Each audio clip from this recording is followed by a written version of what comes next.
విశ్వ హిందూ పరిషత్ అధ్యక్షులు రామరాజు గారు మనతో ఉన్నారు. సార్ చెప్పండి, అసలు ఈ హింసలను ఈ దాడులను ఎట్లా చూసుకోవచ్చు? ఈ హింస దాడి అనేది 1400 సంవత్సరాల కింద ఈ మతం అయితే వచ్చిందో దాని ఉద్దేశమే అది. భూతపరిస్థితి అంటే విగ్రహాధన చేయొద్దు, అది వాళ్ళ ఉద్దేశము.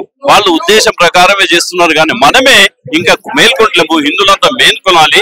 ఎవరైతే మనకు వ్యతిరేకంగా ఉన్నారో వాళ్ళకి వ్యతిరేకంగా పనిచేయాల్సిందే.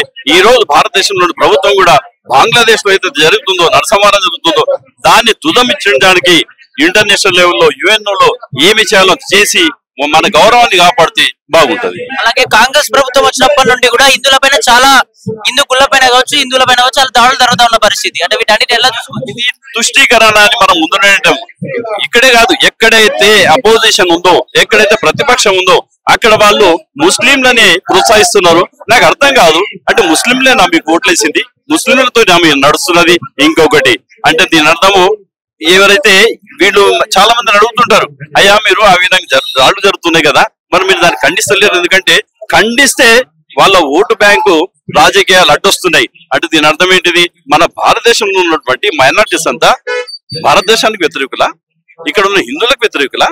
అంటే దీని అర్థం మీరేం చేస్తున్నారంటే భారతదేశంలో ఉన్నటువంటి మైనారిటీస్ హిందువులకు వ్యతిరేకులు, హిందువులకు ఏ న్యాయం చేసినా వాళ్ళు నొచ్చుకుంటారు అనేది చేస్తున్నారో దీని సందేశం ఏదైనా హిందువులంతా కూడా అర్థం చేసుకోవాలి. మీకు న్యాయంగా ఏదన్నా ఎవరైనా చేయాలనుకుంటే, ధర్మంగా చేయాలనుకుంటే ఒకరు ఏడ్స్తారని, ఒకరు నొచ్చుకుంటారని చేస్తలేరంటే అర్థం చేసుకోండి. అంటే మనకు వ్యతిరేకంగానే ఉన్నారు కానీ మనకు అనుకూలంగా లేరు. కొందరు ఇన్ని దాడులు జరుగుతా ఉన్నా, ఇన్ని ఆలయాలపై ఇన్ని దాడులు జరుగుతున్నా, ఇన్ని హింసాత్మక గడలు జరుగుతా ఉన్నా, కొందరు హిందువులు కూడా సైలెంట్ గా ఉంటున్నట్టు పరిస్థితి. వాళ్ళకి ఏం చెప్పాలనుకుంటున్నారు? నేను అదే అంటున్నాను, ఎవరు కూడా ఒకటి జ్ఞాపకం ఉంచుకోవాలి. ఈ రోజు నేను ఏమనలేదని నన్ను మాత్రం వాడు ముద్దు పెట్టుకోడు. నేను కాఫీర్ వాడి దృష్టి లోపల ఏ హిందూ అయినా కాఫీరే. ఈవెన్ మీరు రేవంత్ రెడ్డి గారు అంటున్నారు, రేవంత్ రెడ్డి గారు కూడా వాళ్ళ దృష్టిలో కాఫీరే. ఏ రోజున సమయం వస్తే వాడు కాఫీర్లు అందరినీ తుదమించడానికి ముందుకు వస్తాడు. కానీ ఈయన రేవంత్ రెడ్డి అని, ఆయన TRS ప్రెసిడెంట్ అని, లేకపోతే అఖిలేష్ అని వాళ్ళు మాత్రం మిమ్మల్ని ఉపేక్షించారు. అది చూడండి చరిత్రలో. కేంద్రంలో కాంగ్రెస్ కావచ్చు, రాష్ట్రంలో మన తెలంగాణ రాష్ట్రంలో కాంగ్రెస్ ప్రభుత్వం కావచ్చు, ఈ ముస్లింస్ కి సపోర్ట్ గా ఉంటుంది అని అనుకోవచ్చా? ఖచ్చితంగా ఉంటుంది కదా. వాళ్ళ వివరంతోనే చూస్తున్నాం కదా.